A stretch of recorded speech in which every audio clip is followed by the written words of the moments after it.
Welcome back, Defenders. Top story yesterday was this crazy interview. Putin fears him. Zelenskyy courts Trump and dismisses Biden in a viral Fridman interview. In a 3-hour podcast, Zelenskyy said that Donald Trump can stop Putin. At the same time, he criticized Joe Biden's approach to handling Russia's war in Ukraine. Here's the interview. I'll link it down below. You can watch it on YouTube. And the entire thing is AI voice dubbed over, so you can choose your own audio track. If you want to listen in Russian, or listen in Ukrainian, or listen in English, you can do so. And overall, this was very positive for Ukraine. Very positive for President Zelenskyy. He is a gifted communicator. We all know this. And because he's a prior actor and comedian, he just knows how to schmooze people and get along with them.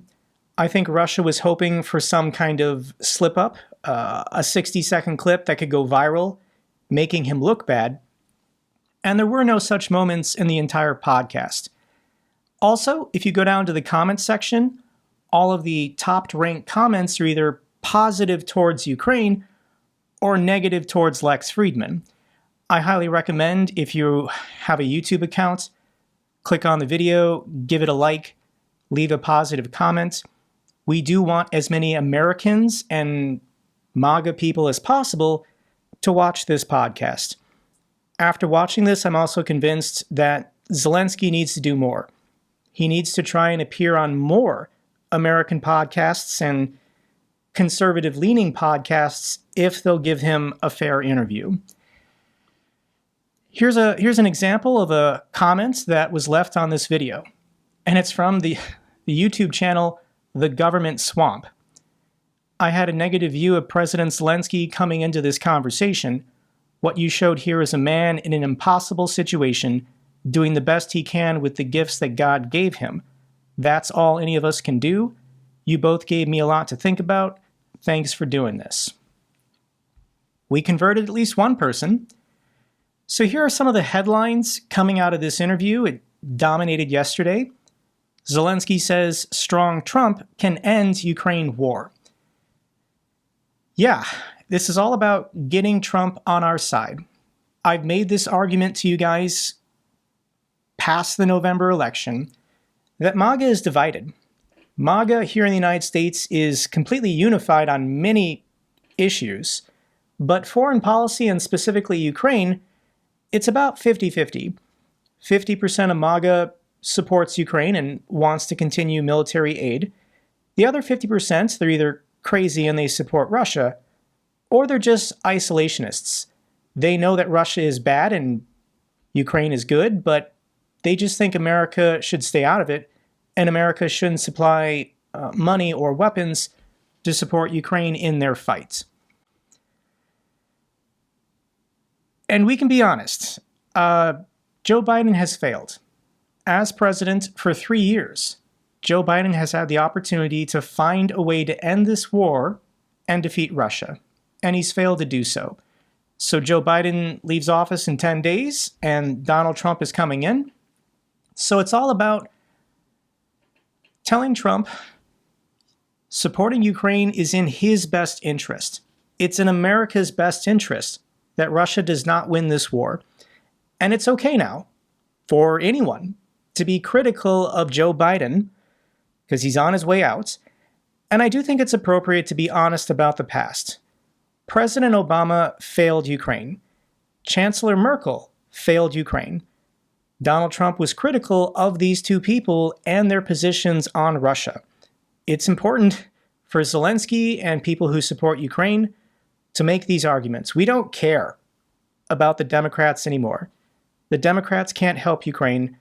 MAGA is in control of the US government, and it's working. This has been the plan the last 2 months. Try and get MAGA on our side. And Zelenskyy, he's very good at this.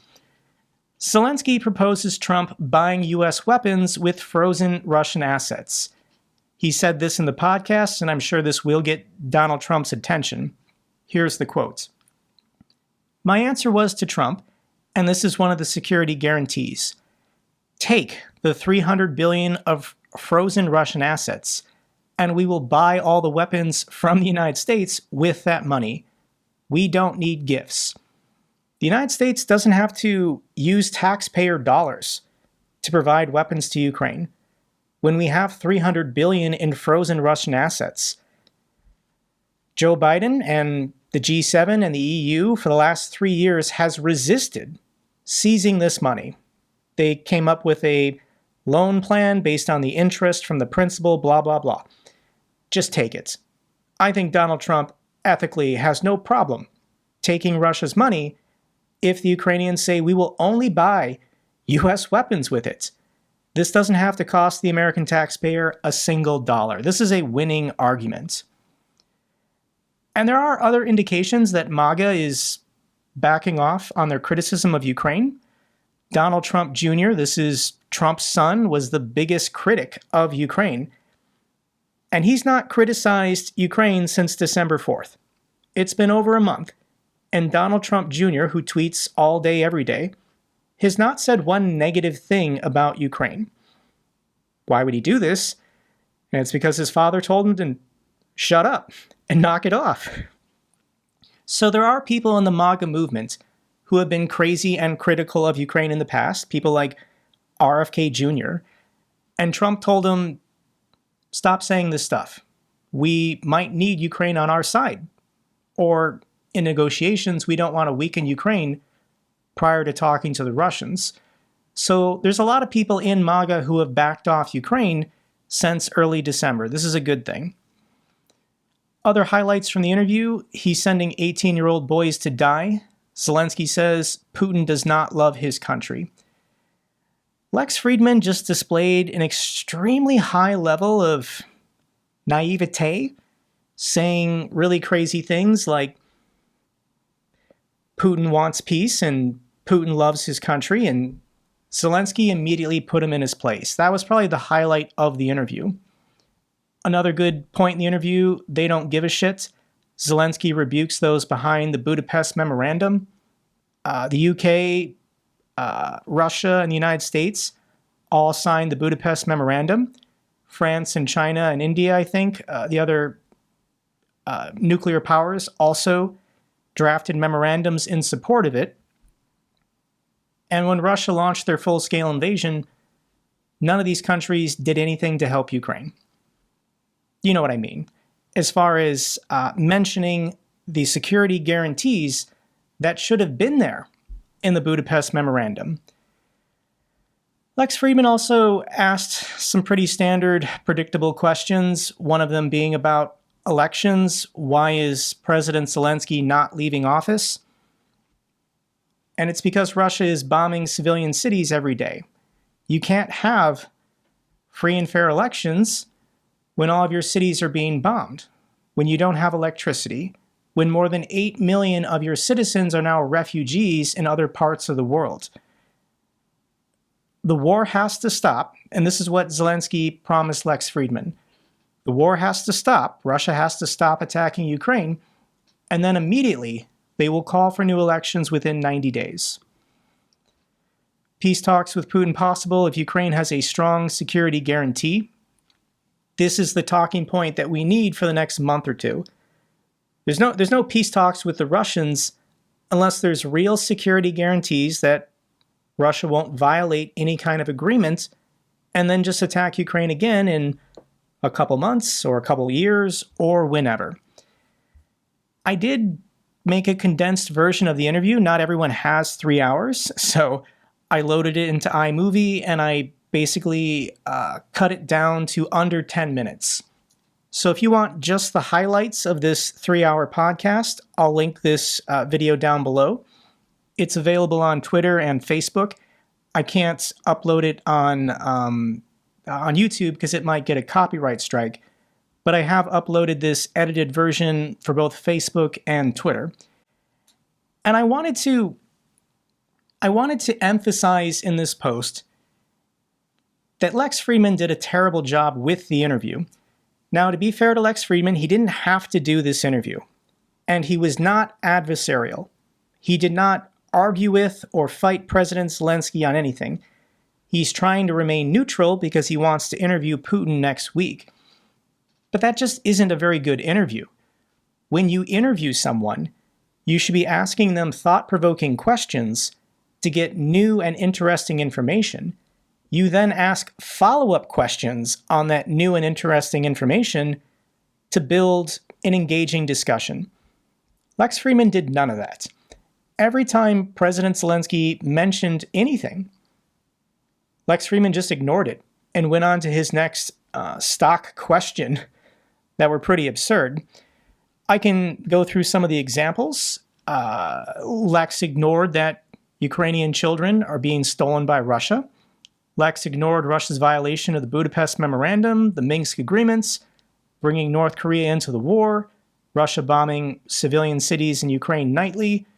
Russia's not a democracy. The people of Russia have no personal freedoms anymore. Lex ignored how many Russians have been killed or imprisoned in this war or for speaking out against the war. Lex ignored Russia's invasion of Georgia, their occupation of Moldova, their brutality in Chechnya, and Russia's war crimes in Syria and Africa. Plenty of opportunities for Lex Fridman, being given this new information, to say, well, what about? Can you explain? How about this? And he didn't do it a single time. It didn't matter what President Zelenskyy said to him. He was just going to move on to his next stock question. And they were pretty absurd. One was like, are Russian speakers in Ukraine being oppressed? Why is Ukraine so corrupt? How do you fight corruption? Why are you still in the office? Why are you not having elections? Isn't Joe Rogan a great guy? Don't you like Joe Rogan? Isn't Elon Musk a great guy? Isn't Elon Musk cool? Let me play for you a small segment. I think this might have been the most intense moment of the interview. And I am sure that he can offer strong security guarantees together with Europe. And then we can talk to the Russians. That's right. Not just three of us sitting down at once. Lex kept saying in the interview over and over again, I have a dream that you and Trump and Putin will sit down and come to a peaceful agreement to end the war. Lex said it like 4 or 5 times. And you still talk to me like that? Do you know how? As if Putin wants to sit down and talk, but Ukraine does not. This is not true. I think that, yes, he is in fact ready to talk. Did you talk to him? On the phone or what? How do you normally talk to him? I have a dream here that the three of you will get together in a room and make peace. I don't know, guys. I just don't know how to interpret Lex Fridman because, once again, he didn't have to do this. He didn't have to do this interview. And this interview made Zelenskyy in Ukraine look really good. The converse is he's doing an interview with Putin. He announced it in this video. So I think this interview with Putin will be out probably in the next week or two. And I can't imagine this is going to make Putin look good. Lex doesn't have to do anything to make Putin look bad. Putin will do that on his own. We're going to have an AI English dubbed over interview of Putin sounding like he's speaking English, ranting about stuff that happened 800 years ago. It's not going to make Putin or the Russians look good because the Russians don't want peace. The Russians are not looking to negotiate. They don't want a ceasefire. Putin is a mass murderer. And Lex still defends his position that Putin is a good guy who just loves his country and wants security guarantees against NATO. We honestly just need more people in MAGA to listen to these people and then think for themselves. Don't listen to the propagandists, the Jackson Hinkles and the Scott Ritters pushing Kremlin propaganda, but actually listen to Zelenskyy, listen to Putin, think for yourself, and no rational person can conclude that Putin is a peace-loving man that would negotiate in good faith with anyone. I do think this was positive, and this is a tweet I noticed from Dmytro Litvin, This is President Zelenskyy's communication advisor, and he, on Twitter, said, "What do you think? Should Zelenskyy be doing more interviews?" And I saw that Destiny, he's a popular liberal YouTuber and podcaster here in the United States. He jumped on saying that he would love to talk to and interview Zelenskyy. I also think Ben Shapiro would be a good conservative option. I don't think anyone owns Ben Shapiro, and I think he gives fair interviews and analysis. But Zelenskyy does have to be careful, because there definitely are people on the far right in the United States taking money from Russia who would love to do an ambush interview or a hit job. Other top story from the last 2 days, Russia and Ukraine launch offensives on the same day in the Kursk salient. The Ukrainian assault targeted a relatively quiet section of the front line, potentially leveraging the element of surprise. Ukraine exploits Russian troop rotation to launch assaults across Kursk front, says military expert. We don't have any significant map changes. The axis that Ukraine is attacking on is along this road. They're just trying to get, I think, deeper into Russia. The Russians, on their parts, have been mostly attacking from the west, coming from Glushkovo and Koronevo. Ukraine at one point was all the way to this river. And what are the results over the first 2 days? Minor tactical successes. Ukrainian forces recently made tactical advances amid continued intensified offensive operations.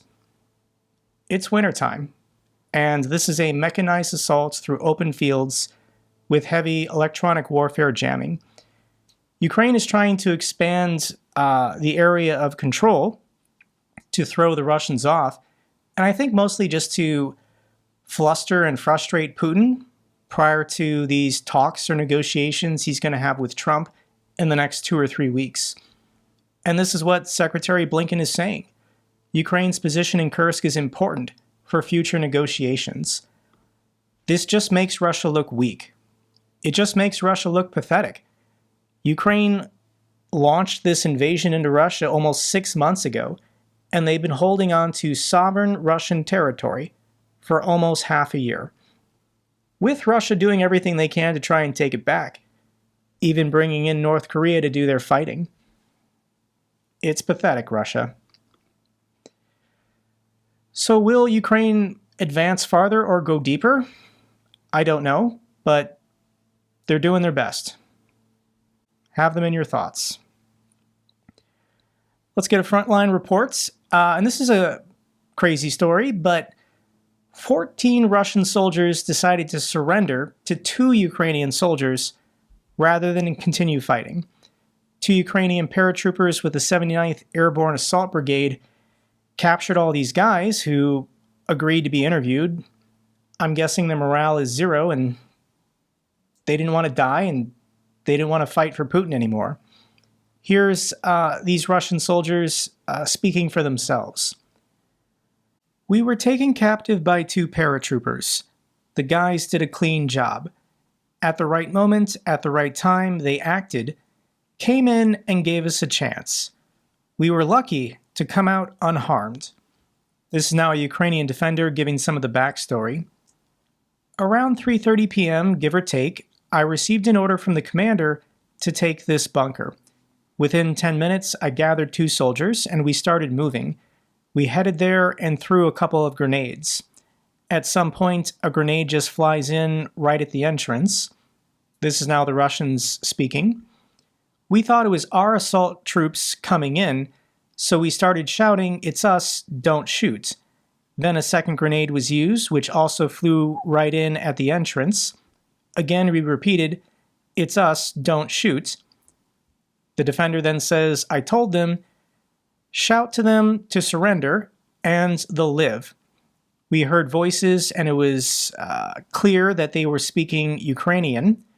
After that, we realized that we were being stormed, and with clear thinking, in order to stay alive without casualties, we decided to surrender without a fight. There were 2 soldiers, so you can imagine 2 soldiers are walking, and they're leading 14 people. Here's the nighttime drone video of the 14 Russians who surrendered and the 2 paratroopers who handled it very professionally. I can imagine what they were thinking when 14 people came out, laid down in the trenches, and there were only 2 of our guys. Well done. I mean, these Russians are alive and they will be exchanged, so they made the right decision. This is incredible. Ukraine strikes 3 Russian air defense systems in a single day, according to the Navy. And this is a historic first. Ukrainian sea drone launches FPV strike on Russian coastal air defenses. So the Russians have abandoned the Black Sea for fear of these naval drones. So Ukraine's Navy is trying to figure out, how can we leverage this? Basically controlling all of this territory with our unmanned drones. And I did mention this in a video 2 weeks ago, but these drones have evolved. These sea drones, they're unmanned, can now launch FPV drones. So what Ukraine is doing is they're sending out their naval drones to the coastline and then deploying FPV drones against Russian air defense systems. And they successfully struck 3 in a single day. I'll link this video down below, but you can see this is a Panzer S-1 system, and they have the radar running. They're looking for objects in the sky. But an FPV drone is so small, they didn't see it coming. And I'm sure this was a very expensive piece of equipment that just got wrecked by a $400 FPV drone. How do you defend against this, Russia? How do you stop this from happening? Ukraine now has drone boats with RPGs on them shooting down helicopters, and FPVs taking out air defense systems in Kherson. This is going to continue. These drone boats, I don't know how Ukraine is doing it as far as the radio signals, but these drone boats are going to go to Crimea. They're going to go to Novorossiysk, Russia. Like, this is next level warfare. This is the future. Ukraine figured it out first. This is bad for the world, but maybe people shouldn't invade their neighbors, because bad things will happen to their military if they do. Last Russian submarines withdraw from the Mediterranean Sea after Syria setback. This was reported by the Portuguese frigate, the Portuguese Navy. The Russian Kilo-class submarine, the Novorossiysk, has left the Mediterranean. There still are some Russian warships floating off the coast of Syria. They can't make the journey back to Kaliningrad. But one of their submarines, their last remaining submarine in the Mediterranean, has now retreated. I'm guessing it's going to go back to Kaliningrad. The reason why is there's no facilities. They lost their naval port in Syria, and they're trying to relocate assets to Libya. There's a regional warlord controlling Benghazi who is accepting Russian money to allow them to use this part of Libya. But maybe they just don't have the facilities. Like, this submarine might require special docking facilities or maintenance facilities that the Russians can't relocate or replicate in Libya right away. So at the moment, there's no Russian submarines anywhere in the Mediterranean. Russia guilty over downed Azerbaijani plane. This is according to the president of Azerbaijan. The black boxes were sent to Brazil for an investigation, and shocker, Brazil confirmed, yes, Russia shot down this passenger plane.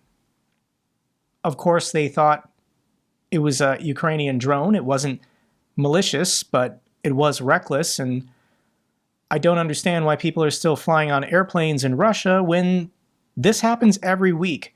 Russian aviation crisis, 2 passenger jets suffer mid-flight engine failures.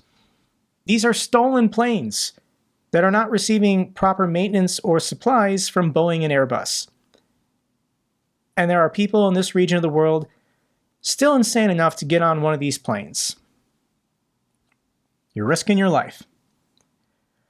Here's a bad headline. Chinese ship severs undersea cables around Taiwan. Are there going to be consequences for dragging your anchor and destroying undersea cables? Well, I mean, Finland did seize that ship, and I don't think Russia's going to get it back anytime soon. But I guess this is good news. Baltic Sea Telecom's cables repaired after suspected sabotage. So even though the Russians are doing this and the Chinese are now copying them,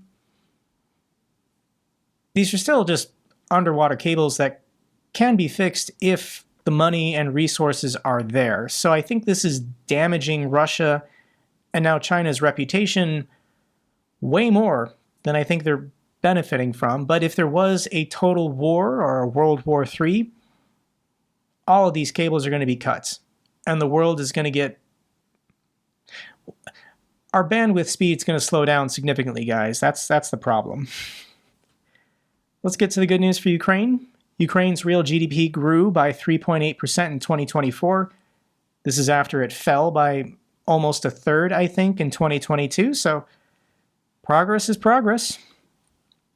Ukraine and Russia make preliminary agreements for systemic POW swaps in 2025. There are third-party countries such as the UAE who have done a lot to convince the Russians to do prisoner exchanges and treat POWs more fairly. So to the Emiratis, they don't have to do that. Thank you so much for participating in these negotiations and advocating for the humane treatment of POWs. This is something that Russia doesn't want to do. Ukraine to receive another 180,000 rounds of ammunition for the Gepard systems from Germany. These Gepards are really great at shooting down these Iranian Shahed drones, and the Ramstein meeting is coming up in 2 days. Countries always want to make big announcements of military aid to Ukraine at the monthly Ramstein meetings, so I think we're going to get some more headlines in the coming days. Final clip I want to play for you is this guy from Georgia. I just really enjoy his posts. He's been participating in the protests against the pro-Russian government in Georgia. And January 7th, according to the Julian calendar, is today's Christmas, basically, in Georgia. And he wants to show what traditional Christmas dress and customs are like in an Eastern Orthodox country such as Georgia. Hello friends, Merry Christmas, Merry Christmas. You might be confused why I'm celebrating Christmas at 7th of January, but according to some of us Orthodox Christians at the Eastern Front, we celebrate it according to Julius calendar. Today is 25th according to Julius calendar, but it is 7th of January according to more modern calendars. We Georgians celebrate Christmas by going to the church. This is Kashveti church, where you can hear faintly Georgian chants going on, and one of our greatest traditions. Unfortunately, during Soviet Union, Christianity and celebration of Christmas was repressed, and now we're slowly returning to our traditions, such as my Tolis Papa outfit. It is our Georgian Father Christmas, Saint Nicholas version in our tradition, wears this red and white outfit. And I would like to promote Georgian culture and celebrate Christmas together. Thank you. Gilot Saut Shobas, Bravas Daesan. This guy looks fantastic. Merry Christmas to all the people of Georgia. And anyone in Ukraine who is still practicing Christmas according to the Eastern Orthodox calendar. That's all for this update video. Glory to Ukraine, glory to the heroes. If you found this video informative, give me a thumbs up. Best way to support the channel. Comments and questions, let me know down below. I love hearing from you guys. Till the next video, keep defending the truth, keep defending democracy.